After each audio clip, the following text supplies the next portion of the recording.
It seems to me that in the old days of radio, and I'm going back again to the 40s and 50s,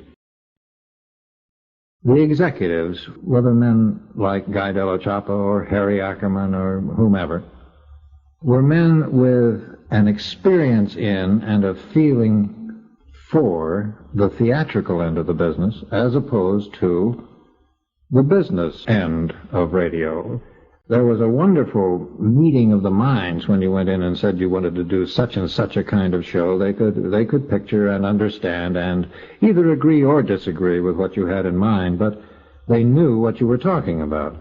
It was really extraordinarily easy to get a conference or a meeting with the then CBS brass. Usually it was one man or two men, and that one man or those two men said yes or no to your idea, and you either went with it or didn't. There was no feeling of committee and that somebody upstairs would say yes or no. Remember, a Hallmark card will best express your perfect taste, your thoughtfulness.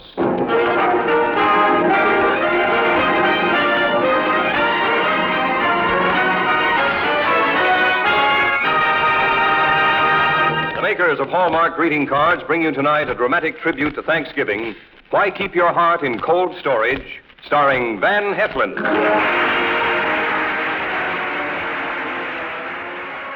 In September, Bob Hope reclaimed his Tuesday night time slot, and NBC's Philip Marlowe radio adventures were over. 1947 was a good year for Heflin.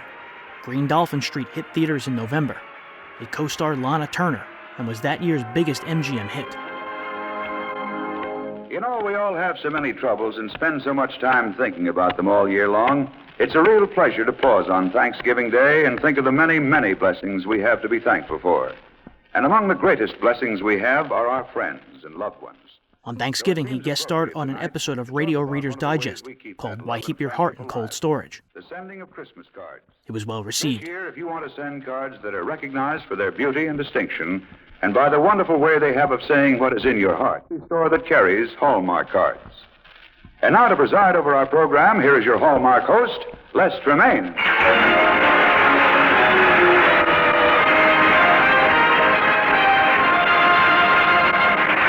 Thank you, Tom Shirley, and good evening, ladies and gentlemen.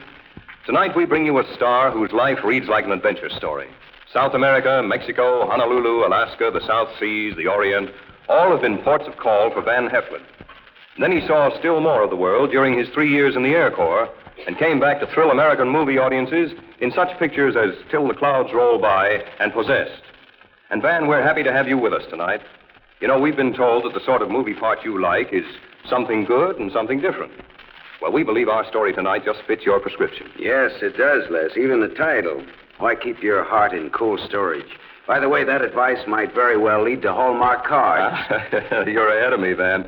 I was going to lead up to the subject of Hallmark and those three words that assure folks of getting the best greeting cards. You don't have to tell me, Les, I know. You turn the card over and look on the back for those three identifying words. A Hallmark card. And those three little words, a Hallmark card, tell your friends you cared enough to send the very best.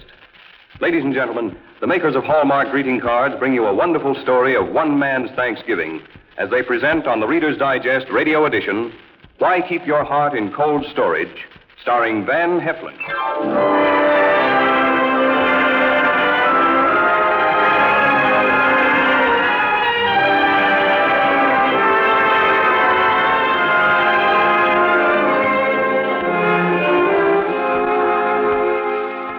This all happened last November. Last November, I was just out of the Army. And out of work, too. Ever been in that condition? It made me act in a way I never acted before. I got so my eyes avoided people, my shoulders were hunched over. And no matter how hard I tried, I couldn't smile with more than one side of my face at a time. Not that I tried very hard. What I had in my soul, I had bitterness, that's what. All right, that's the way it was with me. I was hitching rides one day, and when no rides came, I went up to the door of this tiny farmhouse on Highway 63. Hello, son. Oh, have you got a room I could sleep in tonight? Why, certainly, son. Come in. Wait a minute. I can't pay. I said come in, son. Okay. Sit down. Thanks. Are you hungry? Did you hear me when I said that I didn't have any money? You hear me when I ask if you were hungry? Yeah. Are you? Yes, but I haven't any money. Well, there's cheese on the table and bread. And, well, here's a pitcher of milk. You're a pretty wonderful guy, you know that? Thanks. Was it Army or Navy? Army. Work since you were out? About 2 days. Odd jobs. That's strange. Didn't you have a job before you went in the Army? I didn't go back to it. That's very interesting. Interesting? Yes, if you didn't go back to a job that was waiting for you, this was in your hometown, wasn't it? Yeah. Well, it's very interesting that a young fellow like you wouldn't want to go back to his hometown. Say, I like you all right, mister, but you're pretty curious, aren't you? Yes, it's my greatest virtue. Virtue? Virtue. I didn't go back home because nobody wanted me back home. Parents? Yeah, 2 of them. And they don't want you? No, Girlfriend? not anymore. Well, that's too bad. Now, whose fault was it you broke up? Oh, it was my fault. I let the Army draft me, didn't I? I went away. I went to all those foreign places for a vacation without her, the Solomons, New Guinea, the Russell Islands. It was my fault. Jealous, aren't you? I am not jealous. My mistake. More milk? No, thanks. Look, could I see that room that you were going to lend me? Well, it's right this way. You're tired already. I slept 3 hours last night in a barn. Well, here's a room. It's a good bed, I think. Looks wonderful to me. I'll leave you. Be sure to sleep well. You'll need your strength tomorrow. Now, for what? For the job I'm going to get you. Good night.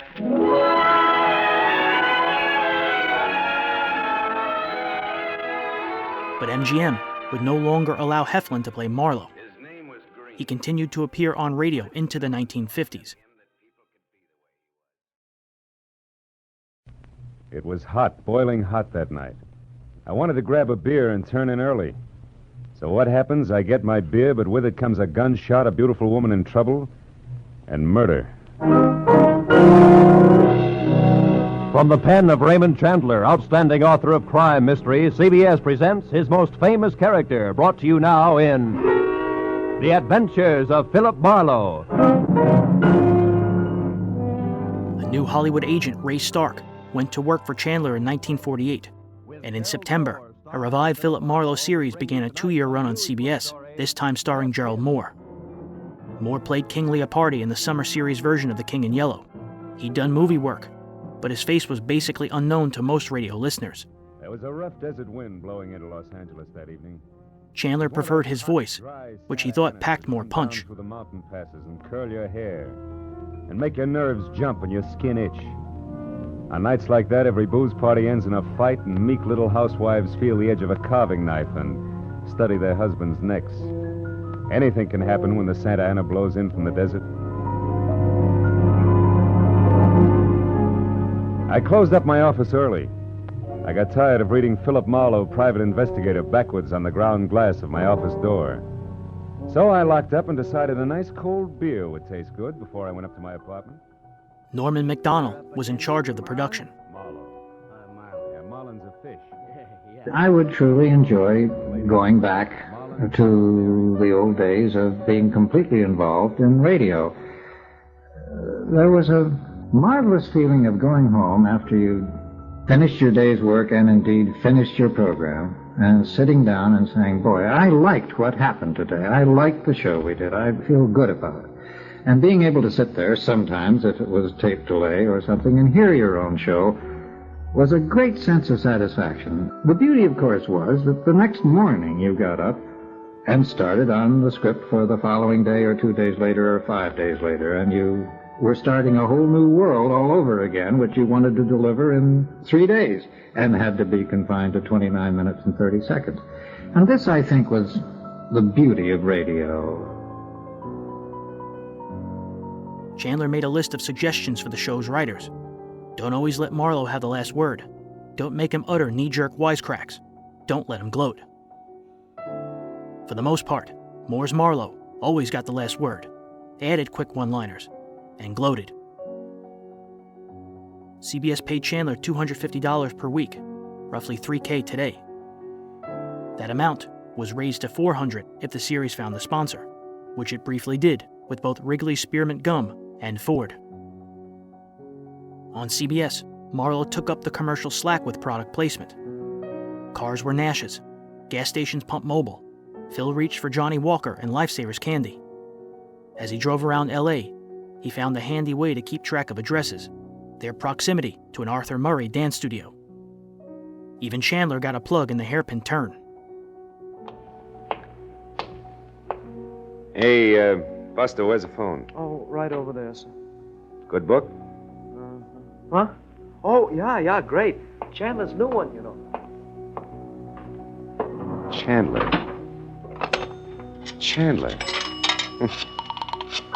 Where have I heard that name before?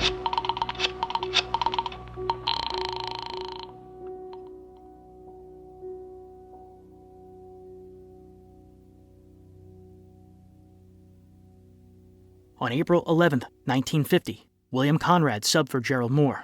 Get this and get it straight. Crime is a sucker's road, and those who travel it wind up in the gutter, the prison, or the grave. This time, a platinum wristwatch, a body on a lonely strip of beach, and a case of heart failure in a Beverly Hills garage, all added up to blackmail, 25 years old. And a killer who would never be caught. It happened like this. From the pen of Raymond Chandler, outstanding author of crime fiction, comes his most famous character in The Adventures of Philip Marlowe.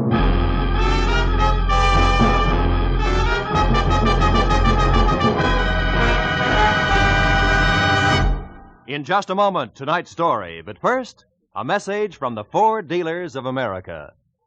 The whole country's talking about the great 1950 Ford. Sometime around 1950, head of CBS William Paley said the network should develop a Philip Marlowe in the Old West, a no-nonsense, tough-as-nails frontier saga, unlike any cowboy show ever heard. The show would be called Gunsmoke and debut in 1952 starring William Conrad. It was directed by Norman Macdonnell and generally considered the best radio western of all time. The Adventures of Philip Marlowe was canceled in September of 1950, but revived the following July for a summer run. The final CBS Philip Marlowe adventure was on September 15th, 1951. Now, here again is the star of our show, Gerald Mohr. Thanks, Roy. Ladies and gentlemen, boys and girls, tonight's broadcast concludes our current series of The Adventures of Philip Marlowe. I understand it won't be very long until we meet again. So until we do, we won't say goodbye, but just so long. See you soon. I still wonder what Rita's doing tonight.